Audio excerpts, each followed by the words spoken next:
시청자 여러분, 뉴스룸을 시작하겠습니다. 대장동부터 배우자 의혹까지 어제 저녁 JTBC 등이 중계한 대선 후보 2차 TV 토론에서 여야 후보들은 본격적인 검증의 칼날을 겨눴습니다. 검사가 왜 이러냐, 말을 막 한다 같은 감정 섞인 말도 많이 오갔는데요. 토론의 여파는 오늘도 이어졌습니다.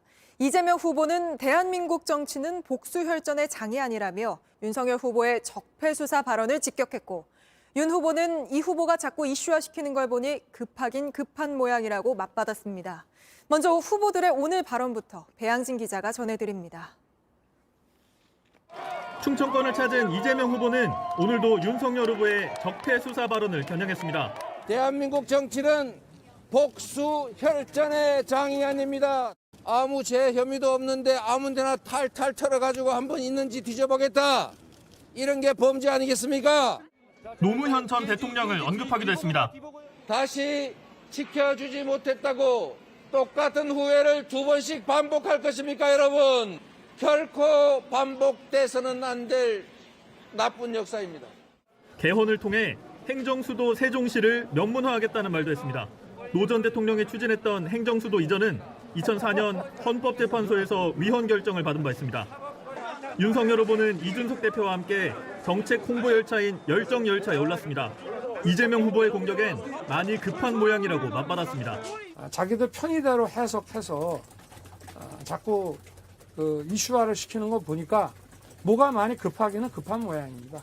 전북 새만금 일대를 메가시티로 조성하겠다는 등 지역 공약으로 호남 민심 공략에도 나섰습니다. 한편 윤 후보는 언론의 공정성을 위해 허위 보도에 손해배상 책임을 확실히 물려야 한다고 발언하기도 했습니다.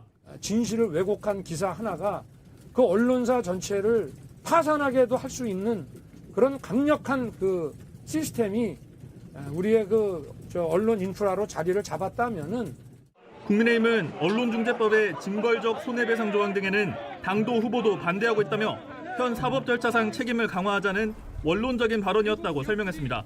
JTBC 배양진입니다. 윤석열 후보가 신천지 압수수색을 막았다는 의혹을 두고도 어제 토론에 이어 오늘 여야가 세게 맞붙었습니다. 윤 후보 측은 민주당 의원 등을 형사 고발하겠다고 강하게 나섰고, 이 후보는 신천지 특검하자고 목소리를 높였습니다. 이렇게 오늘까지 여파가 이어질 정도로 어제 토론은 지난번엔 자제했던 배우자 의혹까지 그야말로 각종 의혹이 터져나온 난타전이었는데요. 이어서 김필준 기자가 보도합니다. 윤석열 후보는 자유토론을 시작하자마자 백현동을 언급했습니다. 오늘은 대장동은 제가 좀 그만 물어보고 백현동 식품연구원 부지 이 업자는 한 3천억 가량의 특혜를 받습니다. 법률가신데 약속은 지키고 하는 게 좋지 않겠습니까? 불법이 있거나 잘못된 것이라고 결론 난 게 없지 않습니까? 이어 성남FC 의혹으로 공세를 이어갔습니다. 성남FC에 40억이 넘는 후원금을 낸다는 것도 좀 납득하기가 어렵고요. 이거는 대가 관계없이는 이루어지기가 어려운 데다가 이 후보는 경찰이 3년 넘게 수사하며 자금 추적까지 했지만 별 문제 없었다고 반박했습니다. 자금 추적을 뭐랍니까? 아닌 사실 가지고 자꾸 왜 검사가 왜 그러십니까? 사실 가지고 얘기를 해야지. 이재명 후보는 신천지 압수수색을 윤 후보가 막았다는 의혹을 제기했습니다. 건진법상과 무슨 법상과 하는 사람이 이만희를 건들면 영매라서 당신한테 피해가 갑니다 라는 말을 듣고 압수수색을 포기했다. 이렇게 지금 보도가 나갔어요. 진짜로 압수수색 안 하는 이유가 뭡니까? 근거 없는 이런 네거티브 가지고 말씀을 막 하십니다. 이거 30만 되는 사람 반발하면 도저히 뒷감당이 안 된다고 했고요. 법무부 장관의 압수수색 지시는요, 그건 완전히 쇼입니다. 이어 윤 후보 캠프는 오늘도 방역당국의 우려를 고려한 결과라며 민주당 의원과 관련자들에 대해 형사 고발을 할 예정이라는 입장을 밝혔습니다. 그러자 이재명 후보는 국기를 흔든 심각한 사안이라며 반드시 특검으로 규명해야 한다고 목소리를 높였습니다. 이어 최순실 씨를 다시 불러낼 수 없다며 판단은 여러분의 몫이라고 덧붙였습니다. 이 후보는 윤 후보 부인 김건희 씨의 주가 조작 연루 의혹도 지적했습니다. 부인께서 지금 도이치모터스 이거 지금 주가 조작에 연루돼 있다는 말이 많은데 후보님 얼마 전에 5월 달 이후로는 거래하지 않았다 그랬는데 그 후에 거래를 수없이 했다는 5월까지인가 했다고 하는 것은 재작년에 그 유출된 그 첩보에 등장하는 인물과의 거래가 그랬다고 말씀을 드렸고, 그러면서 이 후보는 부인의 과잉 의전 문제에 대해선 몸을 낮췄습니다. 시장이나 도지사가 배우자의 사적 영무 지원이나 의전 담당 직원을 둘 수 없죠. 워낙 가까운 사적 관계에 있던 사람이 이제 별정직으로 들어오다 보니까 제가 엄격하게 관리하지 못한 것이니까 다시 한번 사과드립니다. JTBC 김필준입니다. 이렇게 후보들이 토론장 안에서 숨가쁜 공방을 벌이는 사이 장외에서도 치열한 팩트체크전이 벌어졌습니다. 토론이 진행되는 130분 동안 여야 모두 상대 후보 말이 사실과 다르다는 입장문을 쏟아낸 겁니다. 실시간 여론전에서 밀리지 않겠다는 거죠. 계속해서 김소현 기자가 전해드립니다. 그 당시에도 이미 감사원에서 수차례 감사를 해서 문제가 없고 공개 경쟁 시험으로 뽑았다는 말씀드리고요. 성남시장 당시 산하기관 채용비리 의혹에 대한 이재명 후보의 답변입니다. 그러자 국민의힘은 즉각 감사원의 주의를 받았다는 문서를 공개했습니다.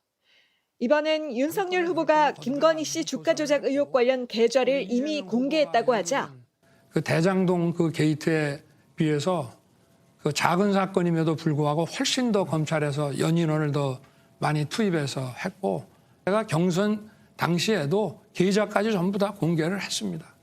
곧바로 민주당이 허위 사실이라고 반박했습니다.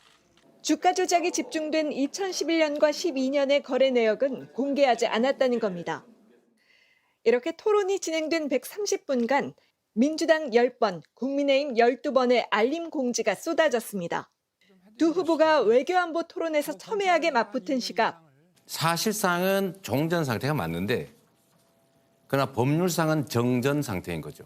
종전이라고 만약에 우긴다면은 이거는 전쟁 억지력을 약화시키는 거라고 저는. 친중, 친북, 반미라는 어떤 이 이념적 지향에서 단단히. 양당은 실시간으로 위험한 안보관, 냉전 이데올로기라며 상대 후보를 비난했습니다. 토론 발언에 대한 검증은 오늘도 이어졌습니다. 성남FC 후원기업에 부지 용도 변경 특혜를 줬던 의혹에 대해 이 후보는 칭찬받을 일이라며 반박했지만 30년 전에 병원 짓다가 중단해서 흉물로 남아있던 건데 이거를 바꿔줘서 기업 들어오고 세금 늘어나고 이거 잘했다고 칭찬을 해야지. 국민의힘은 흉물이 아닌 금싸라기 땅이었다며 성남FC 후원금은 대가성 있는 뇌물이라고 주장했습니다. 노동관이 꼰대스럽다는 심상정 후보의 질문에 윤 후보가 이렇게 답한 걸 두곤 그 허위 사실로 엉터리 규정짓기 하면서 질문 던지는 그 태도는 대단히 유감이고요. 아니, 그럼 전 지적을 그런 드리고요. 질문을 하실 거면 제가 주 질문하지 4일째 마시고. 민주당은 취조실에서 피의자를 신문하는 검사의 수사기법을 떠올렸다며 최악의 토론 태도라고 날을 세웠습니다. JTBC 김소현입니다.